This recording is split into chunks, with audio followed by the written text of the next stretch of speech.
I never actually pictured myself as starting a business or running a business for that matter. My father was a doctor and I loved seeing what he did, so I thought I'd follow in his footsteps.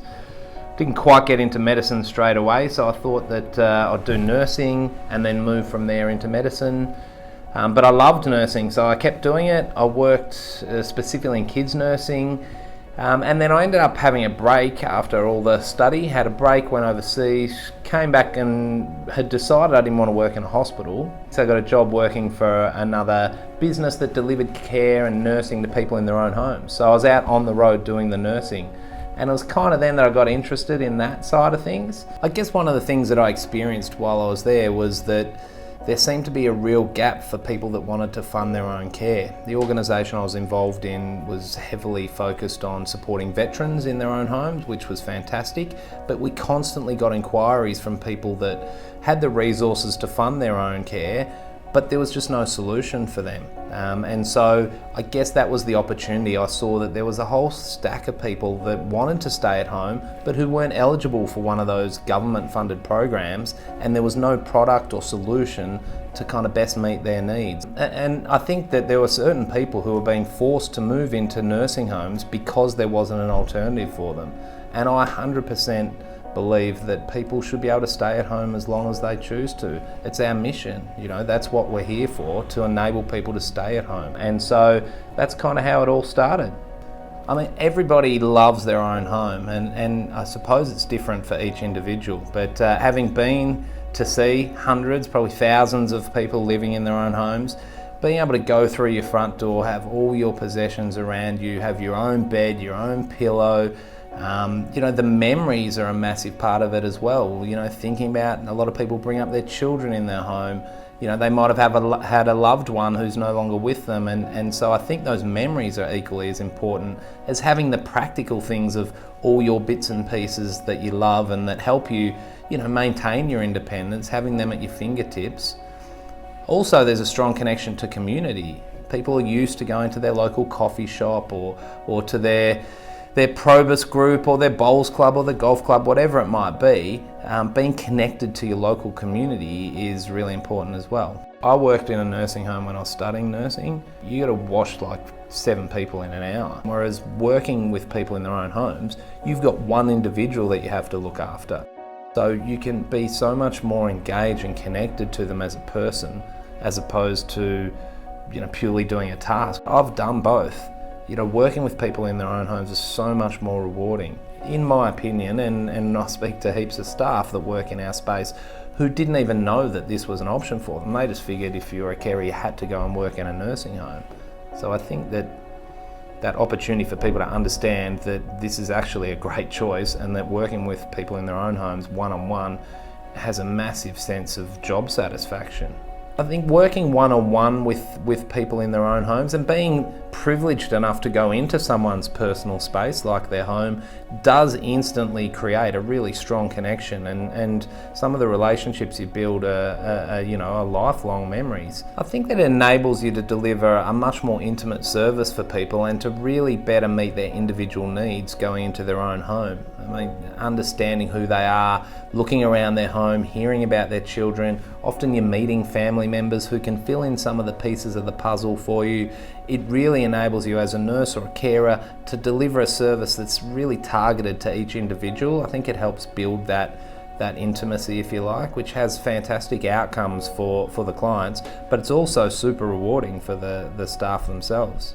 Something that's actually really interesting is all the time I'm dealing with carers and nurses and talking about the work they do, and they're so passionate. Like, having experienced it myself, you can have your own perspective, but hearing from others how much they love what they do and the personal gratification they get from the work they do, we wanted to try and shine a light on that. So we even went as far as filming some of the stories of our fantastic carers, with a view to try and share that joy, so that hopefully we can promote this as an industry that's a really attractive place to work.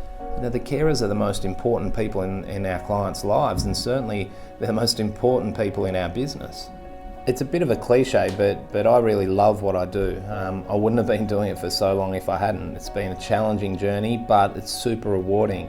I'm really lucky to work with some amazing people I'm constantly astonished at the calibre of people that want to get down in the trenches with me and with the rest of the team to make a massive impact on other people's lives. I think that if it wasn't for that mission or that sense of doing something amazing for other people, I probably wouldn't have been able to get through some of the challenging times. And that's still something that kind of burns a fire in me, helping make a difference for those people that we serve. Prestige in-home care is different. There's a lot of different competitors in our space, but we truly believe that we've got a really unique offering, not only to our clients, but also to the staff that work with us.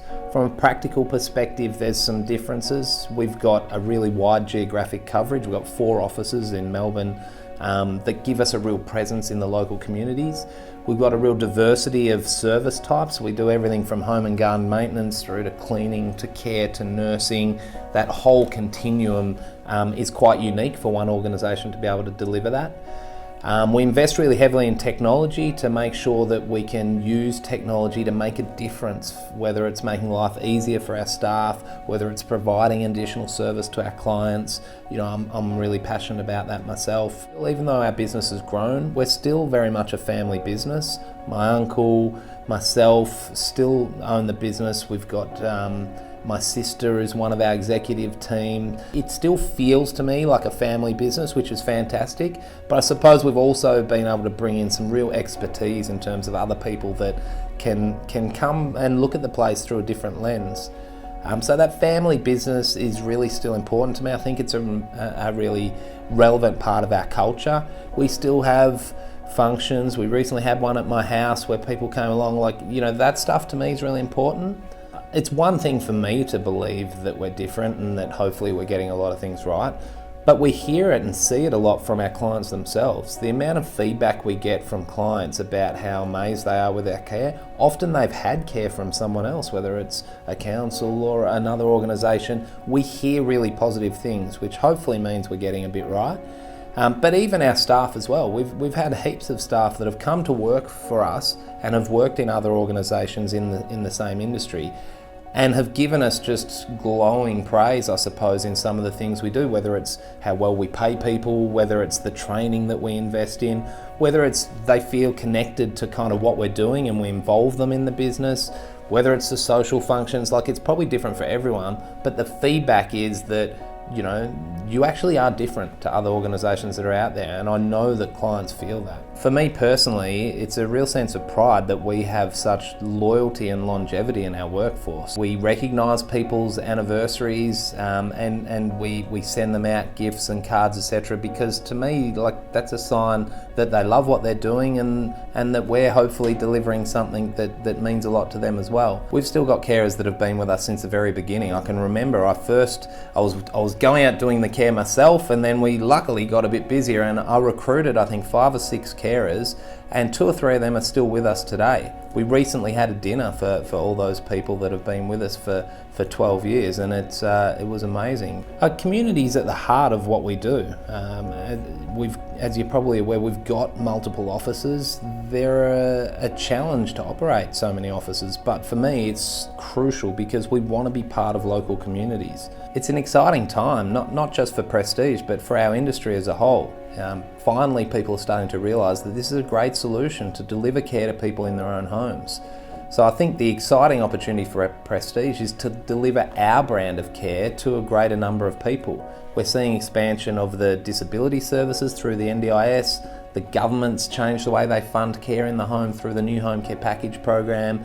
So there's a whole lot of activity happening, and I think that the opportunities are endless for us. We want to see this business grow. We want to be able to deliver we get this great feedback from clients about the difference it's making in their lives. We want to be able to deliver that to more people. And for the carers and the nurses, the people that work with us, this is an opportunity for you to actually impact that and to have a difference in people's lives. My name's Nick McDonald and I'm the CEO of Prestige In-Home Care.